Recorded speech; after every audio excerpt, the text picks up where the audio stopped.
anti-Semite is? Are we clear on what the term anti-Semitic is? For offering a different or opposing opinion for their agenda.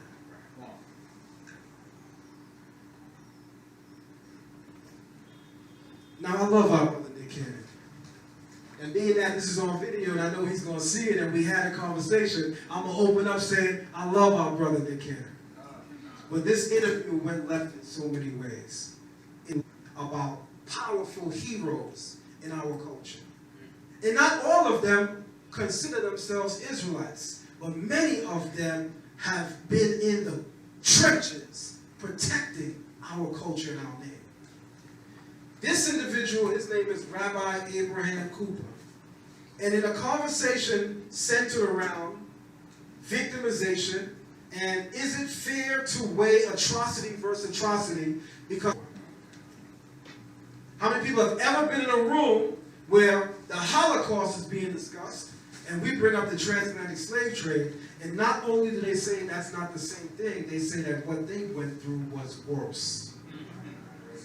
So I'm a former alumni of a college in New York City called Touro College, and I had to be removed from the room one afternoon a decade ago because I had a young Israeli boy get up and do a lecture on the Holocaust, which was powerful. We all sat there and we watched. It was powerful.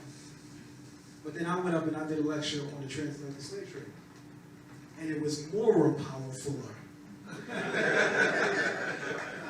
And he said, when the Q&A time came, he said, you got some nerve comparing atrocity when everyone knows the Holocaust was worse.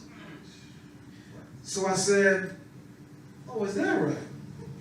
I said, you know, the Most High is so powerful because he put such a spirit and a heart on us to know what the opposing force is. The Satan that's out there. You didn't think while I was making my PowerPoint that day, I didn't know that there would possibly be somebody like him? So I said, hold on, I got to. Then we examined the duration of the Holocaust.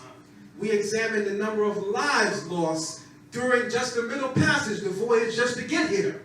Then we examined the lives lost during the Holocaust. Now let's just be frank and clear on something. We are Torah-centered. The Torah is our wedding document between us and the Creator. So with that being said, we have a strong sense of humanity about ourselves. So we're not going to act like people dying is just okay. So we understand that. But what you're not going to act like is our atrocity could even be remotely compared to what you've experienced. You kidding me? We lost more just coming here. But watch what this guy says. If there was ever a people who had, listen to this. God damn. Excuse me, children. If there was ever a people who had the moral right to say the world is horrible because they knew what was going on, yet they did nothing, it was the people who stumbled out of those camps. He's referring to the Holocaust. Should I read that again? How should I? Rabbi Abraham Cooper, and let me just check the temperature real quick. Because some of us think that Nick Cannon lost it all the way. As this fool, because I stopped the YouTube presentation right after he made this statement. Look at Nick grilling him. What we must understand, family, is be mindful or cautious of how we come at this brother for what he did to him. You must understand that he's subject to a game that he doesn't set the rules. And he also employs several black women and children. And he knows for a fact, if he did not get up and say something so as to add to some kind of correction beyond what he said, not only would he have had a stake in losing some of his own work, but the several hundreds and thousands of people that he employs would have been hurt as well. But here's what I want to say to you. If you go back and you check the temperature of that interview, Nick actually grilled him on several things. Go back and watch when he tried to tell Nick Cannon that Farrakhan was evil. And he said, no, you can't say that. He said, no, I definitely can't say that. Go back and check. Let me read this one more time. Also, shout out to our brother Saul that's on the TV and his host, Nepal. And also shout out, because I didn't see him. Come on, brother, come on. Brother Polite. All right. If there was ever a people who had the moral right to say the world is horrible, they knew what was going on, they did nothing, it was the people who stumbled out of the Holocaust. Family, what is he telling you there with those words? Is he not simultaneously telling you this is much greater than the transatlantic slave trade?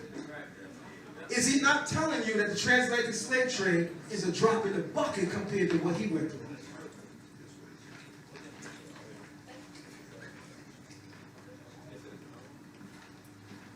Right now, Israeli Jews of quote-unquote Ethiopian descent are protesting in downtown Tel Aviv against police brutality and anti-black racism. This is in Israel, family. Ori Moshe, please do the honor. Come on, come on, come on. This is one of my proteges, by the way, family. He's also from California. I want you to read what that says in black right there for us.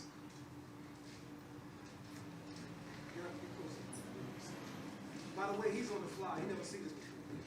So right now, he's probably looking at me. So right here, we have show, Tori, do, zed,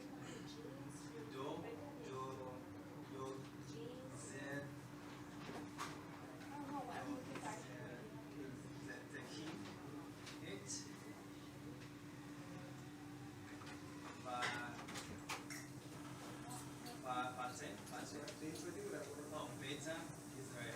Excellent. Thank you very much. So this is one of my Hebrew students. I teach Paleo Hebrew, Modern Hebrew, Aramaic, as well as hieroglyphs. So this says, Shotrim Rotskim et Beta Israel. What it literally is saying is the police are murdering the Ethiopian Jews. Ethiopian Jews call themselves Beta Israel. That's what's written in right. Shotrim is the Hebrew word for officer. Rotskim is how you say murder in the plural. And this is what we call the direct object marker, the aleph and the tav. The same aleph and tav that you encounter in the first sentence of Genesis. Watch this. How many people ever heard of Stockholm Syndrome? Give me a working definition. Anybody. And you got the mic. Stockholm Syndrome. Anybody. All right? Yeah, tell us. It's basically learn to love the one who's oppressing you or your captor. You're absolutely right. Thank you very much, Sister Nepal. You're absolutely right. So,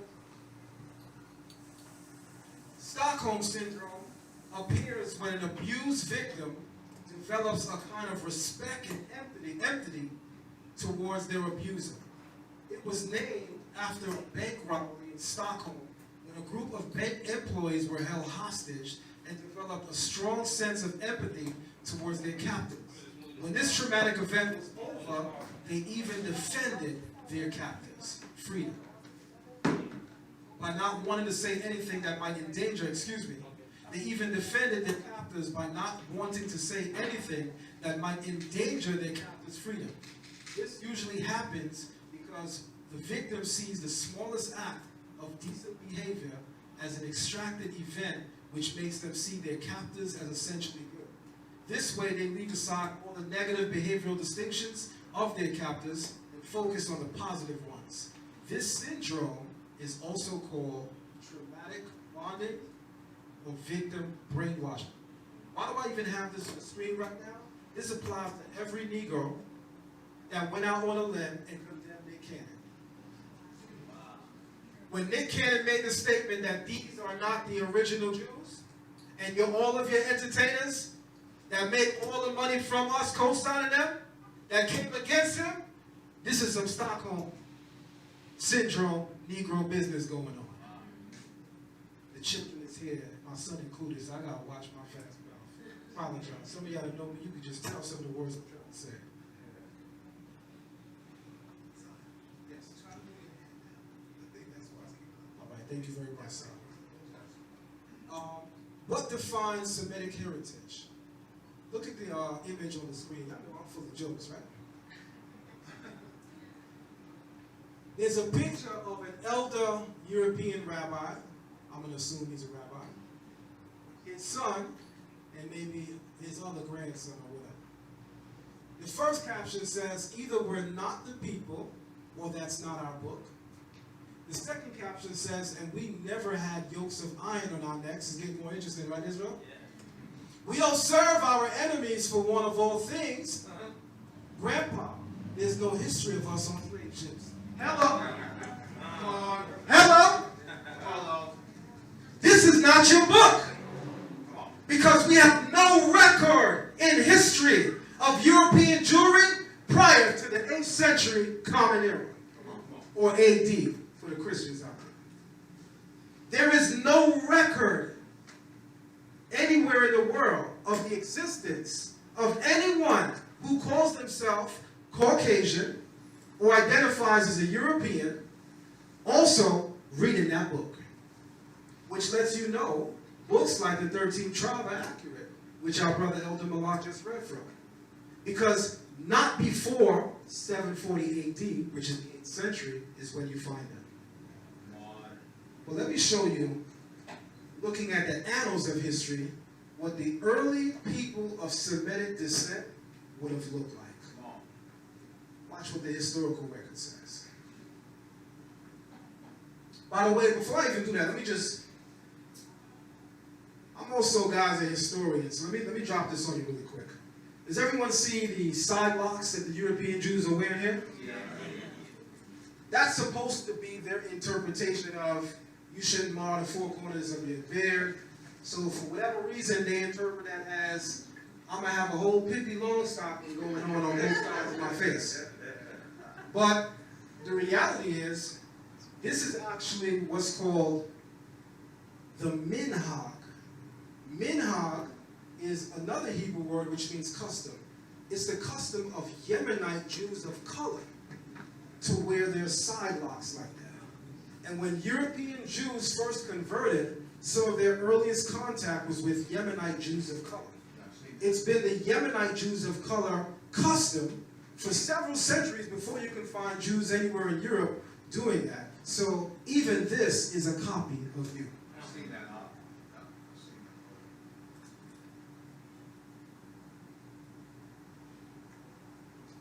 Now we're going to go into the historical record. We are looking at a Mari painting in Tel Harari, Iraq, ancient Babylon. The year is 2040 BCE to 1870. That means Kemet is in what? The Middle Kingdom period. That means Sumer is under Akkadian rule. And that means there is no children of Israel on the world scene yet, but we do have Father Abraham moving into Levant, land of Canaan. This is a priest guiding a sacrificial bull. This is a fragment of a painting mural from the palace of Zimri-Lim Mari. Check. Again, 2040 to 1870 BC. Everybody check the color of this man. Now, some of y'all can see I'm some of the beautifulest purple black, right? Now watch my hand. How far is that? Now this is white paint, and this is this man. He's a Semitic man. Look what history shows you Semitic people looking at you. Come on, right in, brother. You good? You good? We're gonna stop for a quick, brief pause for a moment.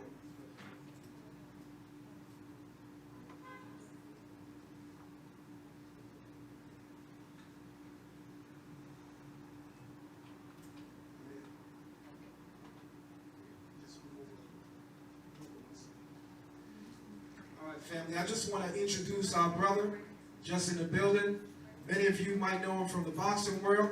This is our brother Andre Berto. Salute to you, family. All right, here we go. Work. So this is a picture depicting the earliest image of Semitic people in world history. Look at the color on that man. Do he look anything like the rabbi that Nick Cannon is sitting down with? Do he look anything like anybody you know in quote-unquote European Jewish places around the world? No, he do not. But watch this.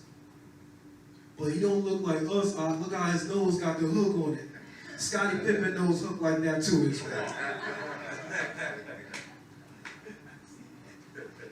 This is a tomb of Sobek Hotep. Look polite at. You gonna get this work too. What you think I came to Cali to play? This is a scene of Asiatic tribute bearers. The 18th dynasty. How do they deem Semitic people looking? What color are they? So let me figure something out. They got white paint, right? They got black paint, right? And clearly they got shades of brown, right? How do they depict Asiatics in ancient Kemet? As people of what? Color. My heritage is unto me like a speckled bird. Israel comes in many shades. Family, stand up and look around the room. What does the Creator say about us? My heritage is unto me like a speckled bird. Look around the room. Look at me. Look at my son. If I show you my daughters, you say, brother, did you talk to Maury about that?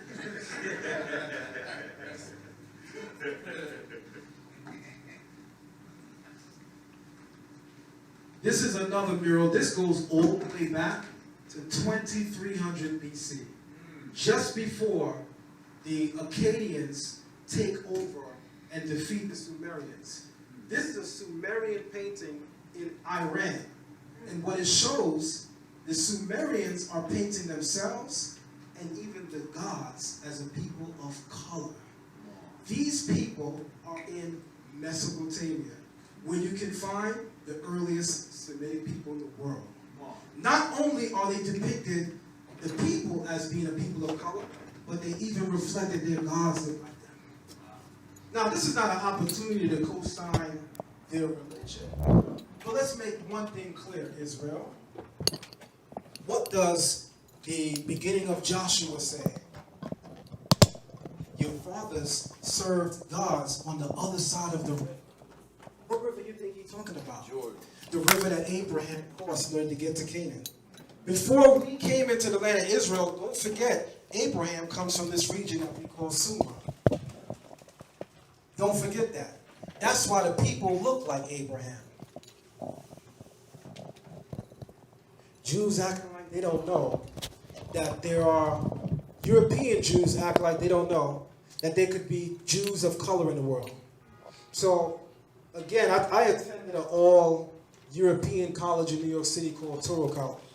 And one of the first questions they asked me when I got there is, you know what building you walked in? I said, yes. They said, the class is in Hebrew. I said, Cain. They said, wait, you speak Ivrit? Cain. How long? Longer than you. Mom. So, they actually gave me a test. The test consisted of looking at the Torah in Aramaic. They was trying to set me up to fail. Because why am I reading the book of Genesis in Aramaic? The only part of the Torah family that's in Aramaic is Daniel, Ezra, Nehemiah, and the earliest existing copies of the New Testament. The only part of the Bible that's Aramaic. Everything else originally was Hebrew. The fact that they had me read in Aramaic in the book of Genesis meant that, okay, he know Hebrew, but he probably don't know Aramaic, but I read that too. God is great. In the Talmud, who European Jews read more than they read the Bible or the Torah, a question is asked. To where did Sennacherib, king of Assyria, exile the 10 tribes? Marzutra, a leading Talmudic rabbi, says he exiled them to Afriki. That's the Hebrew word for Africa. Rabbi Hananina says to the Selug Mountains. They're talking about the mountains of Ethiopia, by the way. The Gemara adds, but those exiled from the kingdom of Israel spoke in a disparagement of Eretz Israel, the land of Israel. But here's my point. In the Talmud, in a tractate known as Sanhedrin 94a, it is documented that we went into Africa. Let me drop something on you real quick while we talk about the Talmud. So the Babylonian Talmud comes to a final redaction, a final edit, by the 5th century Common Era. Listen carefully, we learn it right now. The Palestinian Talmud comes to a full redaction or final edit by the 3rd century Common Era. The European Jew don't come to the 8th century Common Era, 740 AD. So how the hell he wrote this? Then ask yourself this question. Since he has a history, European Jewry, of denying that we went into Africa, why would he write in the book that some of us say they wrote that we went into Africa? We better start studying more because you might find things in the so-called Talmud that verifies a great part of your history. And those areas that are key in the Talmud that many of us, myself included, find errors in are later annotations to the Talmud. You need to make a sharp difference between what Europeans have added to Talmud in contrast to what was originally written and recorded. Because in another book of the Talmud, in Ravine 91a, it says the children of Israel are neither completely black nor completely white, but of an intermediate shade, like deep brown wood. Don't that look like everybody in this? I almost said it. So if they wrote the book, why would they say that when they have a history of denying that we look the way we look being Israel? Right. We have to study more, family. Wesley Muhammad, please step to the front of the congregation, please. In my Charlemagne the God voice. So shout out to Brother Wesley Muhammad, who I also know will be watching this lecture. But I'm going to have to pull up your skirt a little bit, no pun intended, my brother. He says, Yaqub was the God of his people, and he made gods out of them. The most honorable Elijah Muhammad. It was W. Emery Barnes who pointed out that in several passages of the Hebrew Bible, the phrase Elohe Yaakov does not read God of Jacob, a construct form, but God Jacob, a divine epithet in a vocative form. The Jews invoke their God Yaqub in Scripture. And what he's about to try to trace and paint for you is that the Jacob of the Bible is the Yaqub that was created in Europe, meaning the world's first white man. Now, what's deeply disturbing to me is that this is supposed to be a dynamite brother from the Nation of Islam. I've watched several of his lectures, and sometimes he got some good information. But family, come on. Everybody's information is not always consistently good. Because he made some several errors. I almost wish I wasn't here. I want to talk the way I want to talk. Whoa! He made some errors that I'm going to chin check him for in this moment. He said that the God Yaqub of the Hyksos is this individual here. Because what he says is that the early Asiatics look more like this. Maybe it's me, but did Dr. Wesley Muhammad check the historical record? Because how do early Asiatics look, family? Like that. Different shades of brown. Shades. So I got a question. Steppenberg. Who the hell is this? Don't know.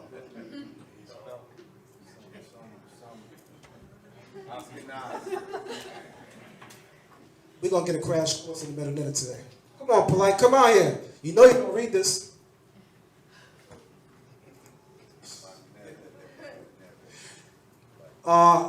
This says Metal Netta here in the hieroglyphs, and that says Ivrit in the modern script. This is an example of what we call biliterals and triliterals. By biliterals, I mean some of the hieroglyphs have 2 sounds. Some of the hieroglyphs have 3 sounds. Most of you know very significant hieroglyphic triliteral Ankh, the symbol for life in ancient Kemet. How many people, by show of hands, have ever heard of or seen the Ankh? That's called a triliteral, A-N-K-H. How about the name Ma'at? Anybody ever heard of the name Ma'at? Yep. That's based on a biliteral Ma'at, which means truth. There's a reason why I'm doing this. Watch this. Because apparently, this is really not for you. Wesley Muhammad needs to take a crash course in hieroglyphs because he made some errors. So we're going to give him a quick crash course. These are what we call determinatives. Layla, how are you? She's on the spot, guys. She's also in our class. If you don't mind, Layla, I have one question for you. She's 12 years old. How old is Dr. Wesley Muhammad? What are determinatives, Layla? Such as the sign for Kemet, the X. Remember? Take your time. She might be a little nervous. I got her on the spot, too. Just so y'all know, we really do this in our classes. So nobody was pranked. Give it up for them. Please give her a round of applause. So I'm gonna point to something, Layla, and I want to see if you remember. So in the word Kemet, Layla, what would this teach us about the word Kemet at the end of the word? It shows that it's a town or a village. Say that again? It shows that it's a town or a village. Thank you very much. Everybody, please give her a round of applause. And let us know that we're talking about a town or a village. We usually see this at the end of the names of cities in hieroglyphs, right? Thank you so very much. She's going to yell at me later, too. All right, so watch this. This is the determinative for a woman in the Medu Neter, and this is the determinative for God. Don't they look alike? Okay. Y'all ever hear Brother Polite say a black woman is God? He gets it from the idea that in ancient Kemet, the very symbol for God and woman are uniquely similar. Why? Let me just be frank, Israel. Don't take me too literal. The first God you know is your mother and your father. Am I lying or am I speaking the truth? The first God you know is your mother or your father, right? Because a woman is a co-creator. In creation, the Egyptians regarded women especially also as having a godlike force or capability. This is why you see in ancient Egypt, the determinative for God and the determinative for woman are the same exact determinative minus the beard. These are more, I'm getting issues with this mic, man. These are more determinatives. Who else going on the spot today? How you doing, Kawa? Would you mind reading this for us really quick? Go ahead. Written Kemet. What does this say? What glyph is this? The mouth. That's the mouth glyph. What sound does it give us? R. What glyph is this? The tethered rope. And what triliteral letters does it give us? TCH. All right. That's wretch. That's the word for people or nation, right? All right. What is this? Those are determinatives. All right. And this is a? A man. And this is a? Woman. And the plurality denotes the 3 strokes? As a plurality, nation, or people. That's right. So this is the name of a group of people, the Remech. That's another name for the people of Kemet, by the way. And what's this? A water ripple. And what does it give us grammatically? N. That's right. Or? Of. Of. So people of, and read this word for us. Kemet. What's this? That's a crocodile. And what's this? An owl. And what's this? A bread loaf. Where's Brother Polite? He needs to be learning too.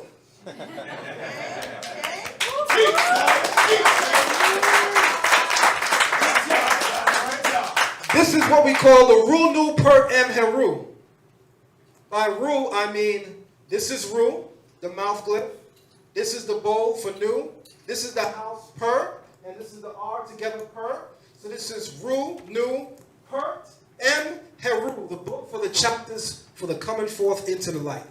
Why do I have this on the screen? Not because Asar looks like polite. Because y'all know polite uses a lot of, let me stop. Let me leave polite. He's losing too much weight. He's looking like a green vegetable right now. I can't lay it over. It is what it is. All right. So we're going to read the hieroglyphs real quick and we're going to decipher it.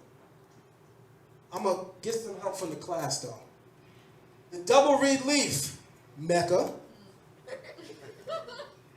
is, come on. Why? The outstretched arm, class, somebody yell it out, is A. The hieroglyph is so far we have Ya'ak, Ya'ak, right? All right.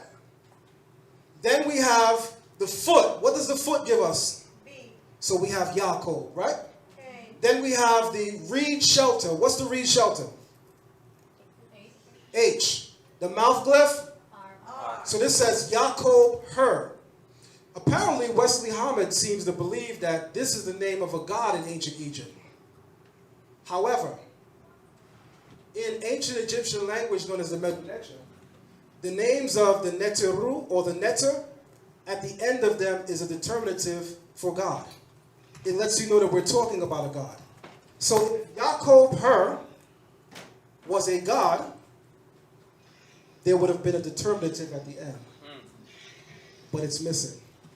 Wesley Muhammad, see me in class on Monday. He also thinks he knows Hebrew, which is interesting because he barely knows hieroglyphs. This says in Ivrit, Elohei Yaakov, Hebrew class. First letter Aleph, second letter, third letter, last letter, Yod. the yod at the end of a sentence makes the word, huh? Y'all laugh, y'all. Don't be embarrassing me in front of white folk. Possessive, meaning of. So Elohei means God of Jacob, not God Jacob. The yod at the end makes Hebrew nouns possessive, as in God of. Wesley Muhammad, I'll give you the class for free, brother, with all due respect. You definitely need it. This is a scenery also from the Medu-Neter. This is a depiction of what's called the Khnum Hotep scenery, also known as the Beni Hassani tomb. This is an artist's remake to fit what the academic consensus wants to show the Asiatics, whom the Hebrews are descendants of, looking like. In this remake, the people of Egypt retain their color, a reddish brown. That's accurate throughout Egypt. The people of Cush are articulated as a people of dark color, very dark. In fact, the term Cush in the Medu-Neter means dark, as well as Cush in Hebrew means dark, as well as burnt in Hebrew. The only problem I have with this remake is that the individuals to the left are remade, not reflecting the original painting. How many times do we see that? Don't y'all know we a couple years removed for them painting Flavor Flav as white as, I don't know, Eminem? Because if our kids don't check the record, they're going to convince you that Flavor Flav looked like Eminem. But watch this. That's the original. Anybody see the difference? Look at the original. The original depicts them more as people of color, right or wrong? Well, hold on, because we got close up. How about that? That's the original. Come on, family, talk to me. Talk to me. Yeah. That's right. You damn right. Talk to me. That's an even more close up. Come on, family. What we talking about here? Rabbi Abraham Cooper? Give it up to the Creator, family. Come on. What are we even talking about here? This is not hate. This is truth. I'm just spirited. This is what we call the tale of Semitic. This is a papyrus that can be found in ancient Kemet, and watch what it details and documents. By the way, keep track of time so that we can break. So let me know when we need to break, because I haven't been watching time. Because I could stop here and allow for the break. What time is it now? 6 p.m. now? We need a break. All right, so we're going to break here. I got about 15 more slides, and it's way more powerful than what we came through. We're going to break in our patron, our vendor. He got my New York son to come out. He got some great food back there, guys. Please patron our vendor. With that being said, we're going to go into a brief intermission.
Okay, good.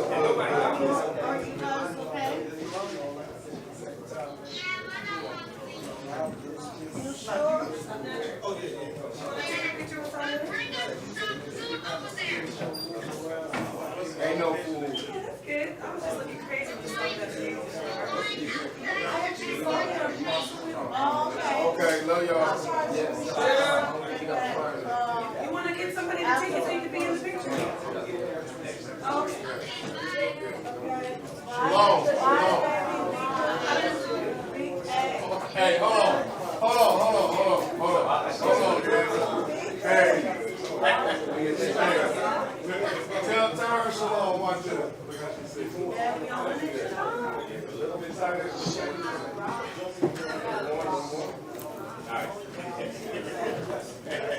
I love you. Hello?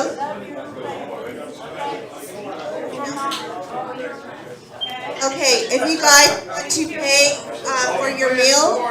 It's, you need to open your Cash App or pay via Cash App. I'm going to give you the code for the It's $ARLEO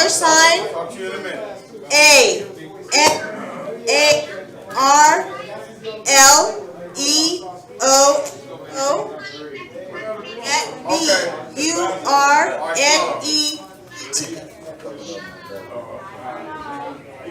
So you can have that ready online.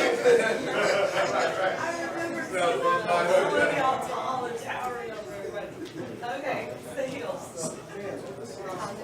That's nice, thank you. It's good to see everybody. Yes.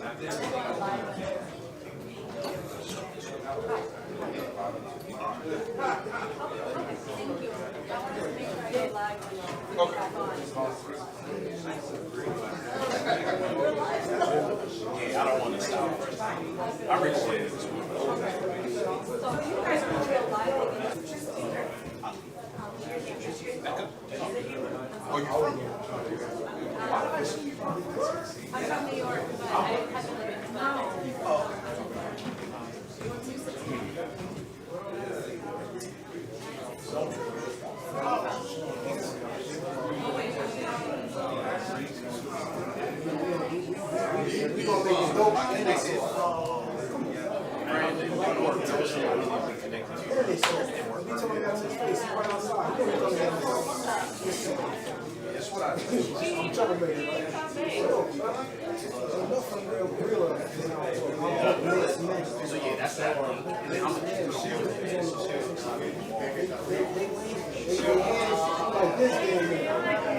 Anytime you see the picture, you always stretch. We come back with that same spirit, that same energy. We don't look for those some of us are different parts. That's how we can look at this. The brothers on the East Coast are a little different than the brothers on the West Coast. You still see strength. You just expect somebody around your brothers going all in. We might look and talk different, but when we get together, we stand.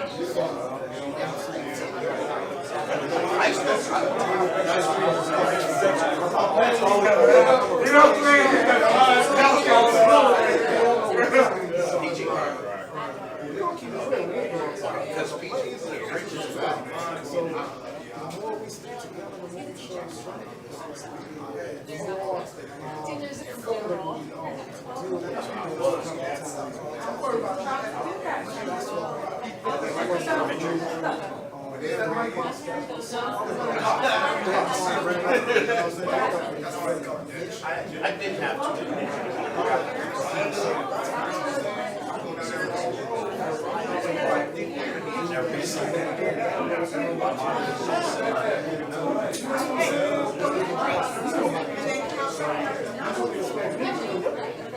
Probably need it.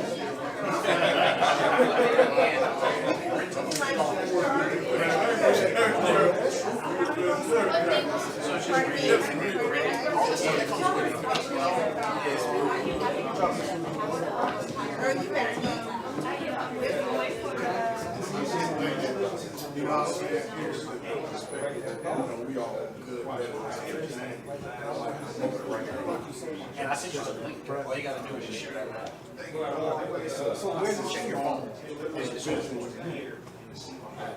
Ain't nobody just born in him. Ain't nobody just born in him. I don't see the weakness. I sent it to your text and I sent it to Facebook Messenger. Oh, you the man, brother. That was a great idea. Great idea, man. Great idea. Yeah, all right, I see it now. I see it now. All right.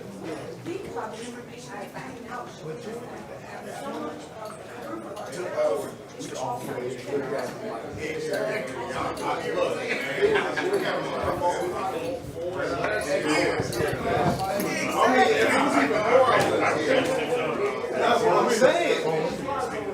I've done it. Truthfully, They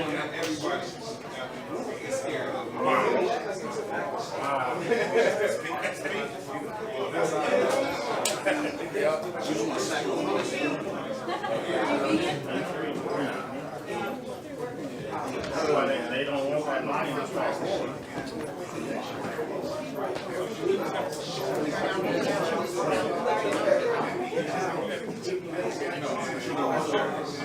Oh, you been on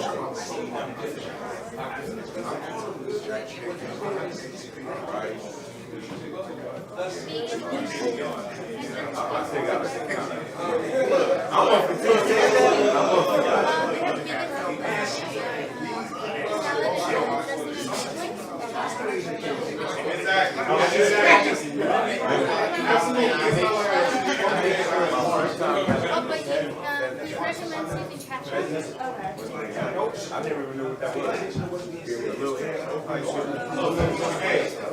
Whale.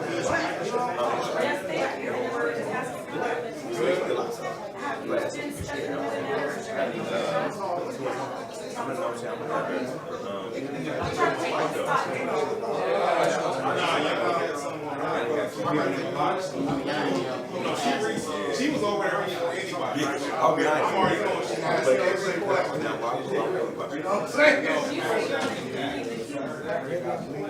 Now, would you say that Lexx is the best teacher for learning? And then it has to now you know what Mesopotamian.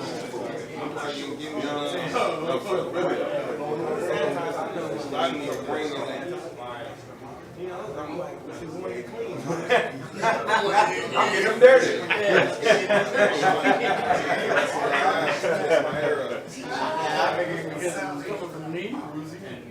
He done research with me here, redhead.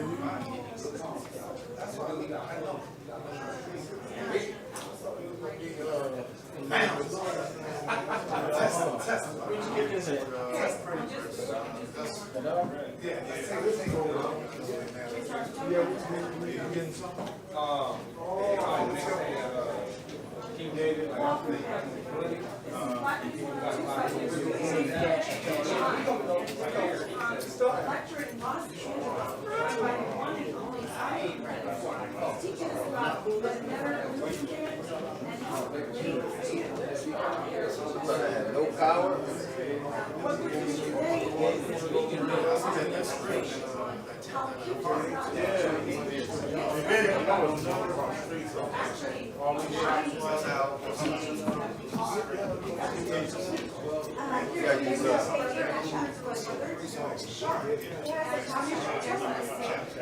He takes cash out, guys.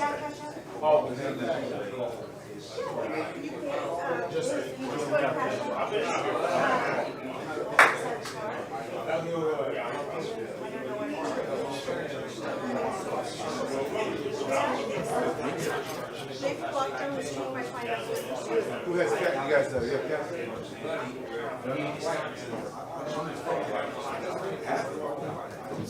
So you have this It has to be tied to a bank, it has to be tied to a card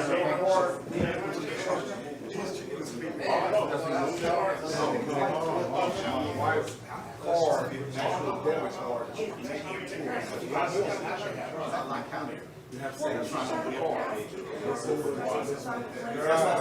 when you sign up, attach your card attached to it, he doesn't have cash. that card to make it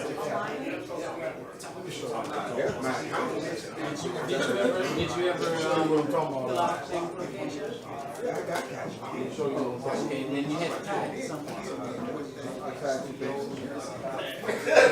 When you could use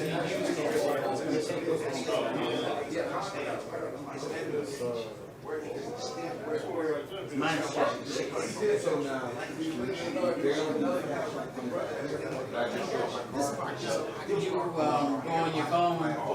on your phone and you send it?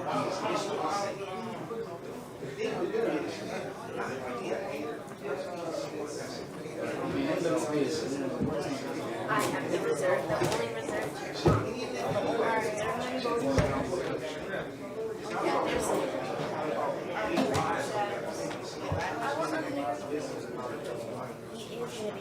Should I just be in the back?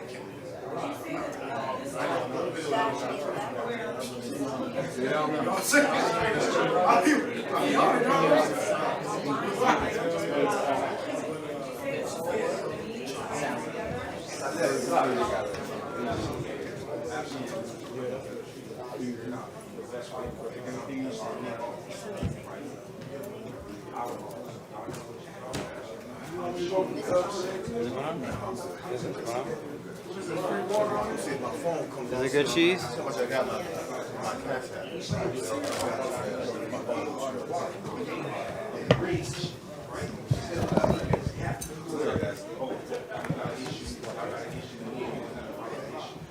Yeah, you must go get you some.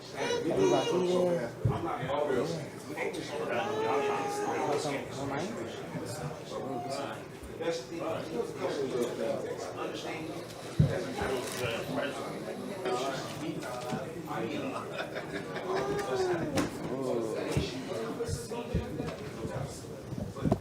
Are you gonna let Ima watch the lecture?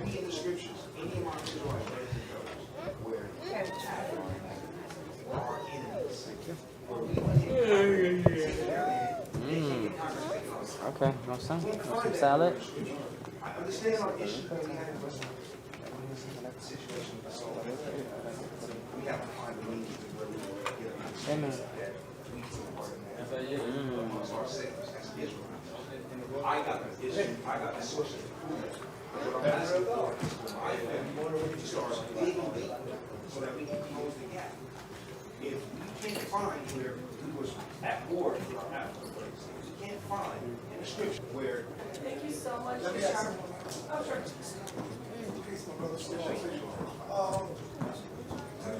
I need my phone to pick up. So good. Is it? It's very important.